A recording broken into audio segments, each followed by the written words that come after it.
The sun was still low over the jagged mesas when Caleb Turner, a drifter cowboy with more dust on his boots than coins in his pocket, spotted a faint plume of smoke curling into the sky. He was on the trail back to Abilene after selling a string of half-wild mustangs, minding his own business when the sharp, panicked sound of voices reached his ears, high-pitched, urgent and foreign to his tongue. Without a second thought, he kicked his sorrel mare into a gallop toward the commotion.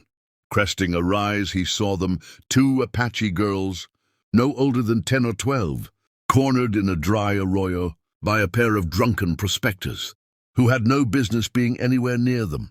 The girls' backs were pressed against a wall of rock, eyes wide, hands clutching each other in terror, while the men laughed, taunted and edged closer. Caleb didn't stop to weigh the risks. His mama had raised him to know right from wrong, and this was about as wrong as it got. He rode down hard, his horse's hooves thundering into the arroyo like a crack of judgment. The prospectors spun at the sound, their faces changing from smug to startled in a blink. "Get!" Caleb barked, his voice low but carrying the kind of steel you don't argue with. One man reached for his revolver, but Caleb's Colt was already in his hand, barrel steady, eyes locked cold as winter. "Ain't worth it," he growled. After a long beat, the men backed off, muttering curses as they stumbled toward their mules and disappeared over the ridge. When the dust settled, the girls still clung to each other, trembling. Caleb holstered his gun and swung down from his saddle, keeping his hands where they could see them. "You're safe now," he said softly, though he knew they likely didn't understand his words. Still, kindness has a way of speaking its own language. He offered them his canteen, and after a hesitant glance between them, the older girl took it and passed it to the younger. They drank greedily, water dribbling down their chins. Caleb led them toward the open plain, figuring he'd ride with them until they found someone from their people. They walked beside his horse, still keeping a cautious distance, but their eyes never left him. Hours passed under the baking sun, until the heat shimmered over the land like a restless ghost. At last, Caleb spotted a thin trail of smoke, different from the earlier signal. This one, steady and rising from a small encampment near a cottonwood grove. As they approached, a handful of Apache men emerged, bows drawn, expressions sharp with suspicion. Caleb raised his hands, explaining in halting words and gestures what had happened.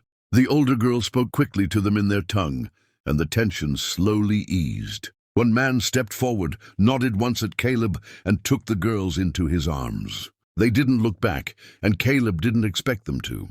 He turned his horse toward the trail, ready to disappear back into the life of a wanderer. Caleb had made camp that night under a stunted juniper, the kind that creaked in the breeze like an old rocking chair. His fire small, and his belly only half full from beans and hardtack. He'd been on enough trails to know you can't expect thanks for doing the right thing. You just do it and move on. But as the first streaks of dawn stretched across the sky, he heard hoofbeats, not the scattered rhythm of strays, but the steady approach of riders who knew exactly where they were going. His hand went to his Colt out of habit, but he didn't draw. Out of the early morning haze rode an Apache woman, tall and straight-backed, her dark hair braided with strips of red cloth. Behind her were two men, and between them, riding a small painted pony, were the two girls from the day before. They were smiling this time, small, shy smiles that made them look like different children entirely. The woman dismounted, and the men hung back, watchful but not hostile. She stepped forward and looked Caleb in the eye for a long moment, as if weighing his spirit. Then she said something in Apache, her voice low but filled with warmth. The older girl translated in halting English. "My mother says, you took care of her daughters. You gave them back to her. She gives you this." From a small leather pouch at her side, the woman drew out an object Caleb had never seen before, an old silver medallion, worn smooth at the edges, etched with a symbol like a sun and a bird intertwined. She pressed it into his palm with both hands, her touch firm, her gaze unwavering. "What's this for?" he asked quietly.